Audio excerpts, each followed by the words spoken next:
Boop. Yes.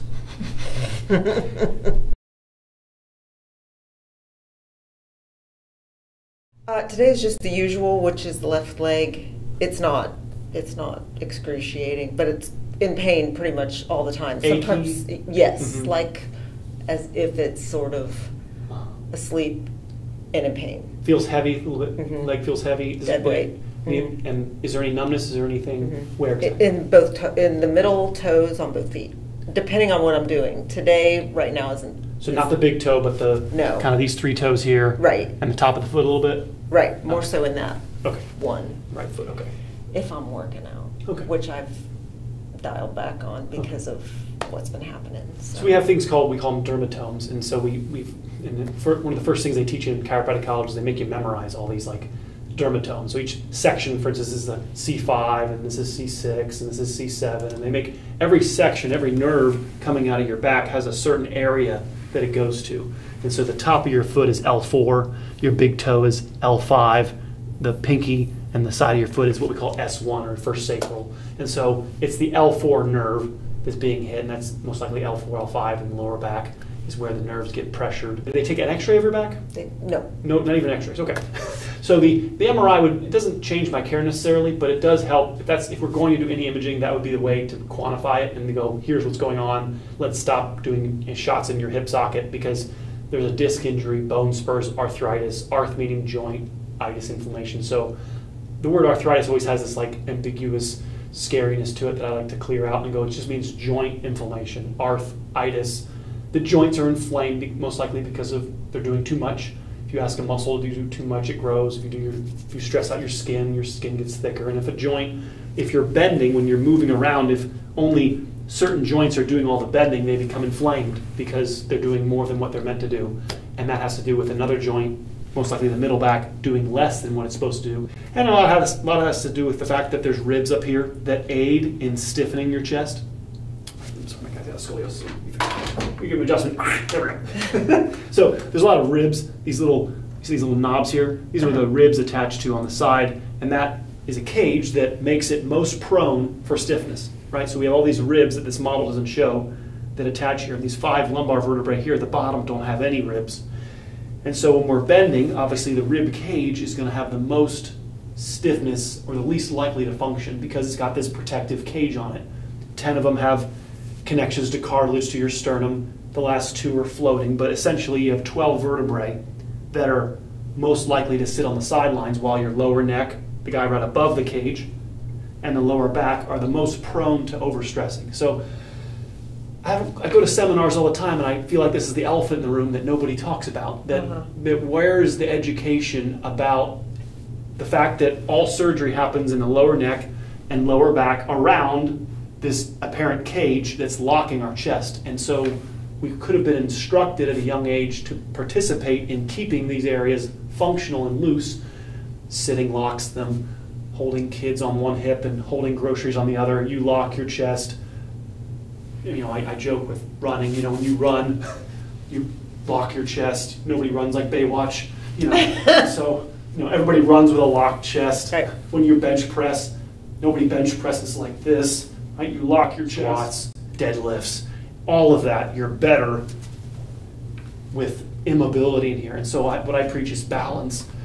If we can bring some suppleness back to this area, we can take some stress off the lower back. Not too bad. We got a little bit forward, not too far. Shoulders are pretty level, Heads, you're definitely tilted away from that left side there a little bit.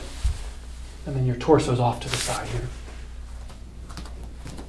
So when we have symptoms, of course you're going to be crooked. I'm not surprised by, Ed, you just told me I have pressure on a nerve in my lower back, so of course your body's going to shift. That's the result, not the cause. Sometimes that'll be confusing to doctors. They're like, oh, well, we have to uncrooked you. No. Once we take stress off the stressed areas, and then when they're no longer stressed, then the crookedness will go away. You follow me? So when I'm looking at you, your body's kind of doing this kind of thing. You understand? It's trying to find a position of comfort, but that's the result of this area doing too much stress that then creates the awkward posture. So we don't have to just directly undo it. We have to take the stress off your lower back once this is calmed down, the body will automatically recenter itself. It won't feel the need to be crooked in that sense. Bend the knees for me. There we go. I'll have you cross this arm under. There we go. Take one deep breath in, and then try to keep exhaling. Let your chest go back. Beautiful. Look at you. Take a deep breath in. Relax your chest. Exhale. Relax your chest. Beautiful. One more time. And then head back for me. Relax your chest. Exhale. Beautiful. All right. Not too bad. All right. I want, maybe you felt my back pain, I want effortlessness, right? Just an absolute suppleness in there so that this area is not doing all the bending. That's why I hugged you, because we're making sure that there's some motion in there. You're fine. Take a deep breath. I got you. Easy. Exhale. Good. All right. Other side for me. Exhale and twist. Twist. Oh, it's okay. Face up for me. We'll get it. All right. Let's come this right side first here. Very, very gentle. I got you. Just this top guy. Beautiful. There you go. Very nice. There you go. I got you. Now relax this left side. Beautiful. How often do you go to the gym? What's your typical? Well, I try to go at least, I try to go every day, but... Hour, 2 hours? How long are you? About an hour. Hour, okay. All right. Oh, yeah, relax your head. I got you. There you go. We need to... The curve in your neck needs to also be effortless, just like your lower back. It has to... no restrictions, no apprehension, just complete willingness for your neck to want to be here. And that's, to me, the nirvana, the summit. You know, is just the more your neck wants to be curved, the less you need me in your life. The more balanced you'll be, the more the weight is evenly spread over all the segments. When there's injury, your body tightens things down in anticipation of another injury, and so then the curve is usually taken out of the neck. Body goes into like a protective mode. Okay.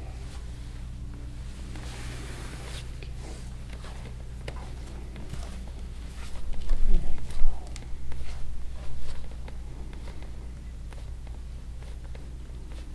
Okay. Okay.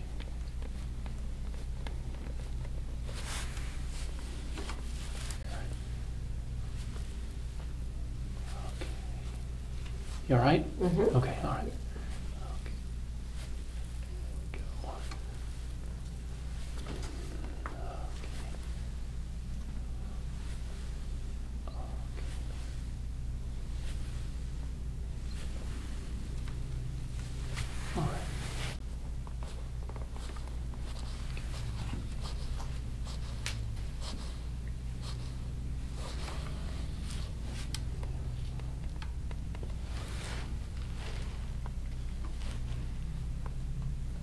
Not nearly as tight right here. There's a little bit of ripple, but the right side is 2-3 times tighter than. So this is the left side would be the abused side. The right side would be this would be the locked side. Feel the knot right here. Like to lay on the left side. Try to get off that left side as best you can. Try to. There we go. You gotta get your head off to the right. The left lower, left shoulder is going to be overstressed because of this area.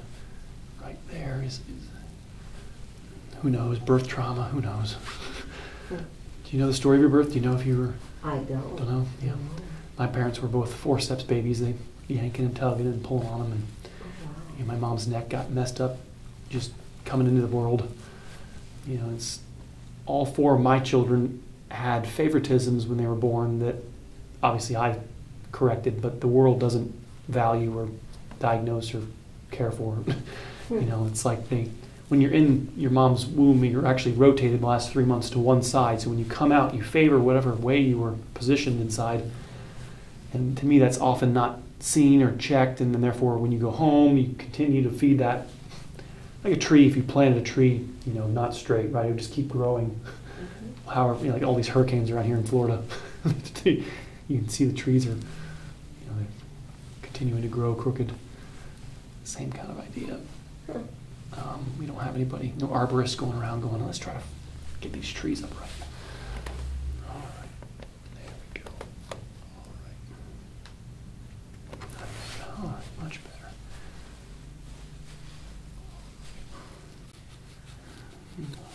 there's a little mark right on that guy.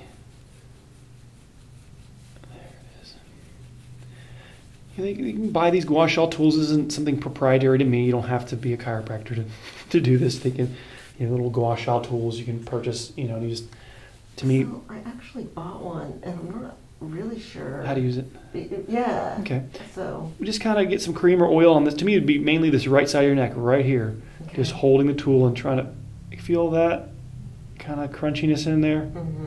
I would try to comb that out as best you can, and maybe a minute every day. Just at the end of the day, maybe you're in the shower and you just kind of,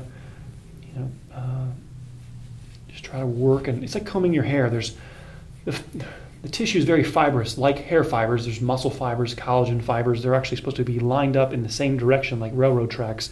And when they get injured, they heal in like a ball of yarn, or like headphone cables that become knotted. That's what this is. This is a knot. That's why I can say it's been injured, because you weren't born with this knotted. It was when we were born. Well, it could be birth trauma, but before you were born, it wasn't torn.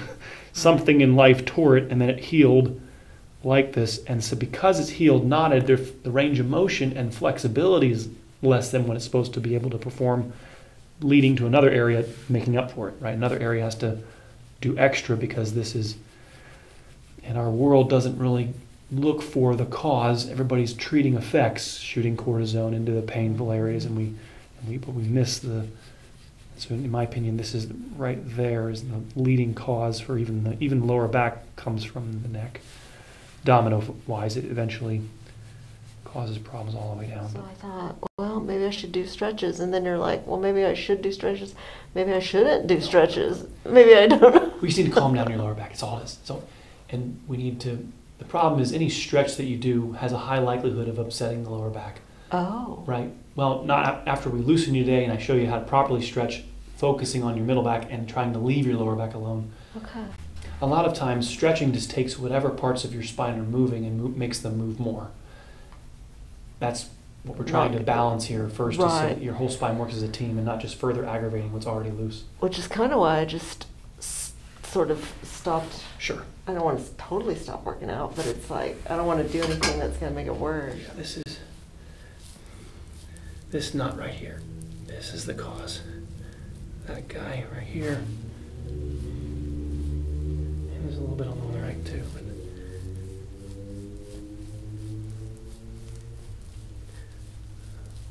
curve is not, we would say, created or destroyed. It just changes places. So if you lose curve in one area, it has to go into another area. This part right here has become more what we call kyphotic, or rounded forward, and that's what's induced or made you lose some of the curve in your lower back. So this is lost curve, and then it's gone into a kind of a rounding forward hump up here. This is more kyphotic than it should be right here.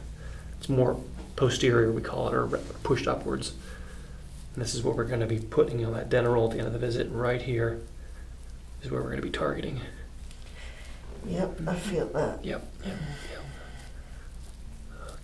right there. Then even when you're on the plane on the way home, I'm going to teach you. When you're on the plane, you're going to intermittently place something right in your middle back right here to remind this part of your back to function and not leave all the bending to happen at the bottom. That's all that's happened. Wow, yeah. I mean, that's... When you're up north, does anybody find this spot? Not so much? No, okay. But, I don't know that they're doing much of an investigation. Okay, nobody's even really looking. You know what I mean? Okay, well, my point is, if you can try to find anybody that's interested in this we could spend 90% of our visit right here. This has to be worked on until, Ed, can you push any harder?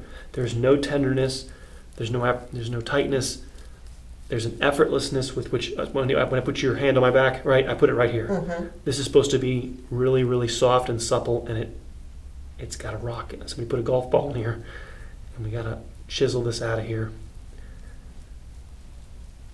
There we go.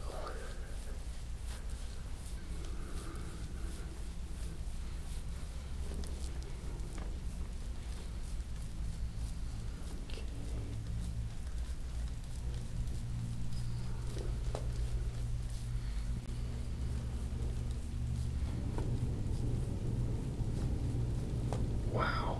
Yeah. You okay? Mm-hmm. You okay? All right. Right there.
Yes. I feel your pain. Thank you, Bill. Yeah. I don't know, a deep tissue massage, you got to guide people here. You're going to need somebody to, obviously adjustments are the best, but if you can, find somebody and say, hey, can you put your elbow right here and help me restore some suppleness?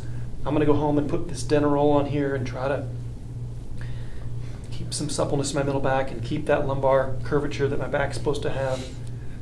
I don't know, well, I try to use the foam rollers at the gym, and I'm just scared. I know. Because I don't like it feels like it doesn't want to give. And so I'm afraid I'm going to. Yeah, we will definitely stay away from your lower back. I mean, there's definitely an ability to upset the lower back by pushing on it. That's why I dance around it. You gotta work on the surrounding areas to divert stress off the areas that are injured. That's all that's happened.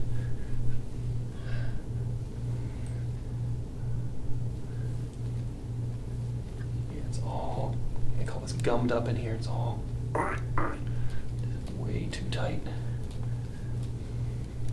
It's a transition area between the end of the thoracic cage and the beginning of the lumbar. So this area is most prone to being the weakest area, the first area to lock up. It doesn't have the same stability that the upper thoracic have, and it's just a wishy-washy. It's like a seam between two metals or two pieces of cloth. It's where it tears the first place that it tears is right in here. First place it gets injured.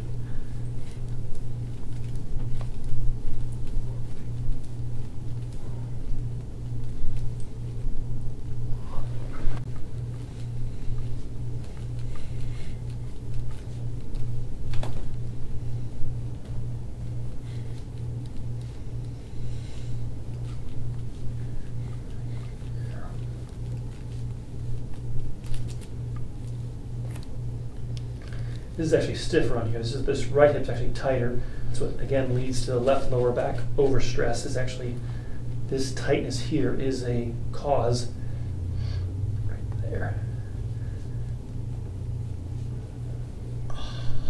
I think Back to the Future. Slacker! This is the slacker in here, the underfunctioning area. Right there.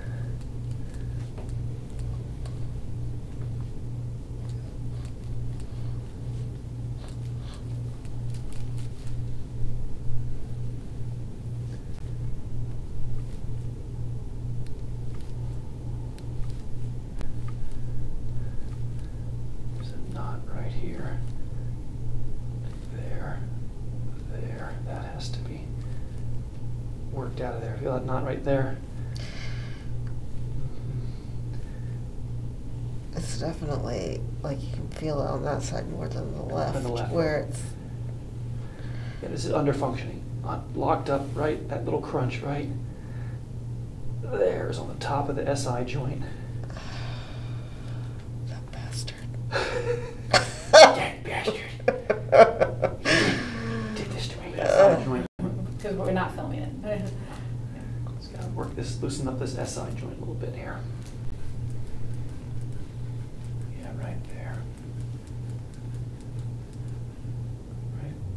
boop. Mm-hmm. I can feel that for sure. And the tool, if you look at the tool, it's a ridge right there that I'm going over in that knot. Muscle, all these muscles attach in here, but then aid in locking this area. And then mechanically, when we're bending, this part isn't bending very much, and so all the arthritis, all the joint inflammation builds up at the bottom. This area is supported and protected.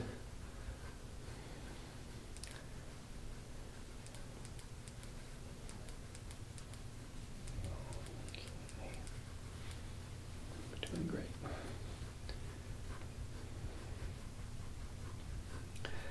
Yep, you needed my father as your father. You had Dr. Bo as your father. That was the fix. Everybody needed a chiropractor. I thought everybody had a chiropractor as a father. I was a homeschooled, chiro kid. I got a headache. My dad adjusted me. I think you guys took Tylenol, right? Right. I got adjusted. It's the truth. My upbringing was a little different than everybody else's. Well, it is like it's like a lay person. You really don't know. We don't like know, right. you're given no guidance. Yeah, and then when you try to get it, it's very difficult to get. I understand. So. It's okay.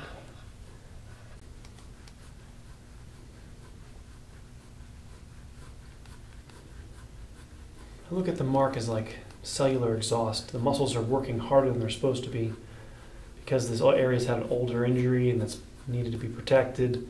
So there's been protective tightness in here that congests the tissue, accrues up lactic acid. But the stiffness makes it so that you don't feel it until I touched it. And I didn't notice it was there until you stuck your elbow in there. Because the sensors are all based on motion, we don't necessarily feel this area until somebody goes in and unlocks it and releases what's been trapped in here.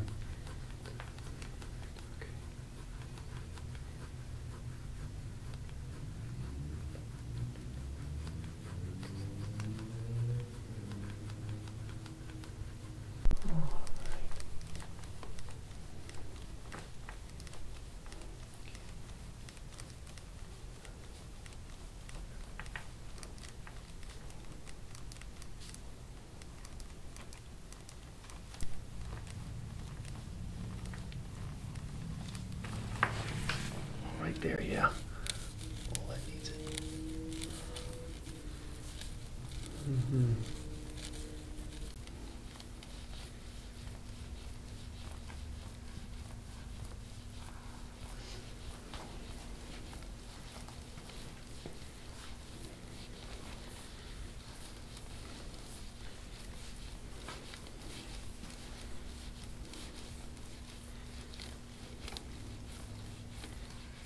You don't realize how, like, I can hear it crunching around in there. It's like, oh my gosh. Mm-hmm.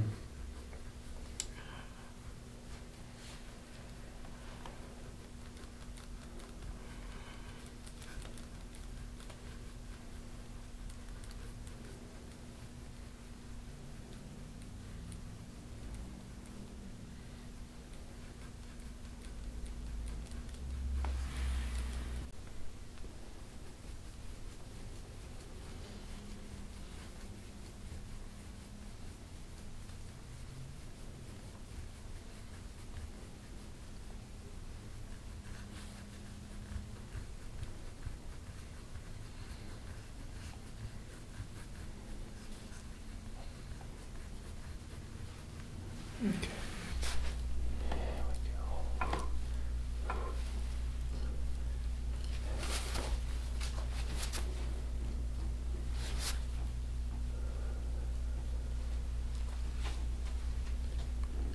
We gotta stretch this now. It just needs to be. Feel the peak right there? Mm-hmm. That has to be. In order for it to change permanently and to restore that curve, we have to counter stretch. As much as I wish it were true that I could alter it on the table, it's not true. We have to stretch. It's stretching that takes the curve out of our spine, and it's stretching that restores it. And the lumbar curve is really the only thing that maintains the health of our discs and our spine. The loss of that curve leads to the arthritis and disc injuries.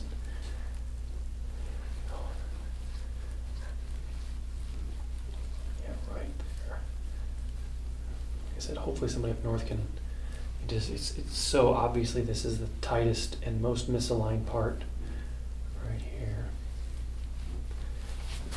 And then this right hip also needs right in there.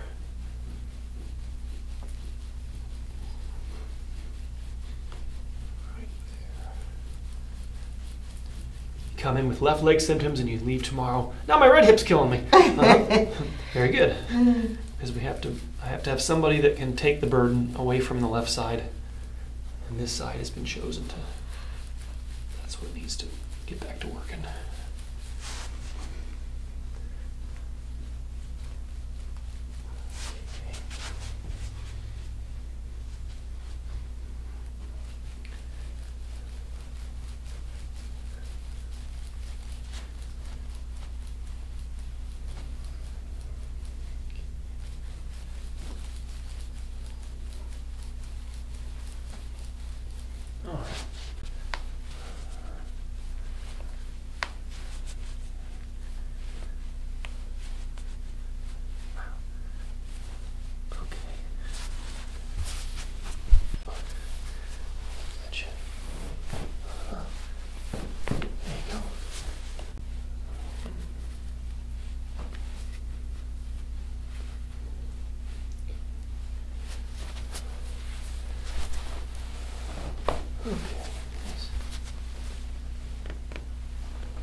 So I have about half a book about half this size, half this height behind your head.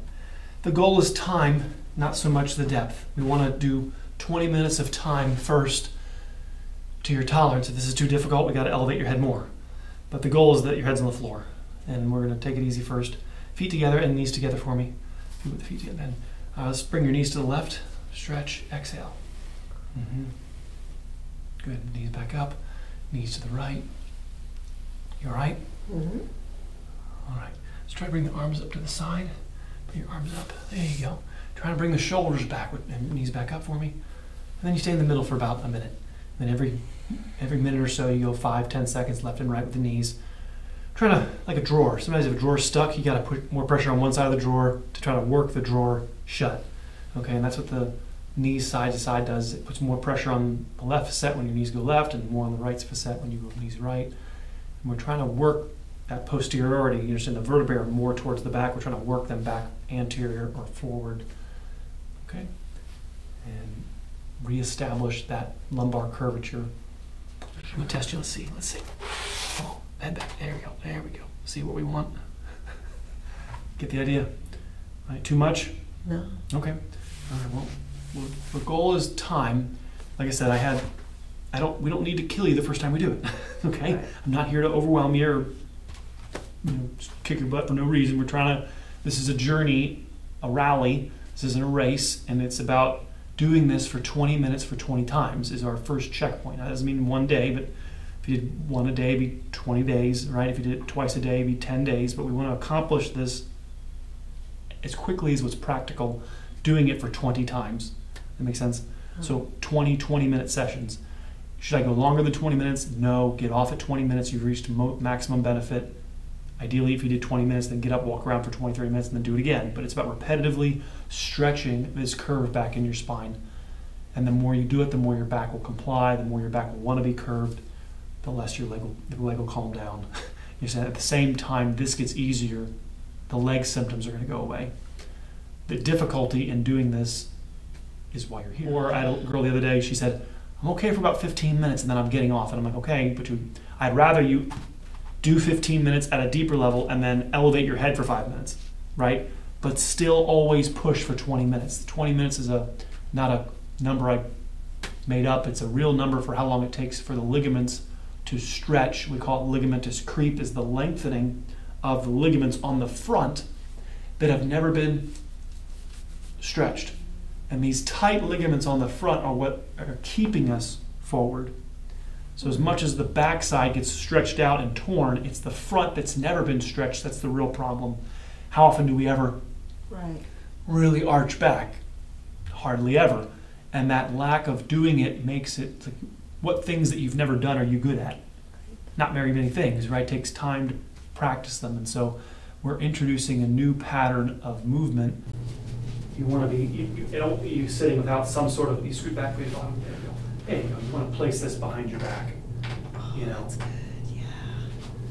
As much as what's practical. I'm just saying, I don't want you sitting without some level of support. When you let your back round out, I was trying to stick like a pump off back there while I'm driving. anything you can manage would be great. I'm just saying, if you don't have your dental, then, but we're making up for years of being in this position. We have to hold you the opposite so that you'll be in the middle, right?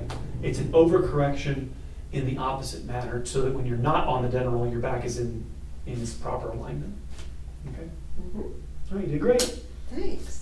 Appreciate it. Thank you so much. Good job.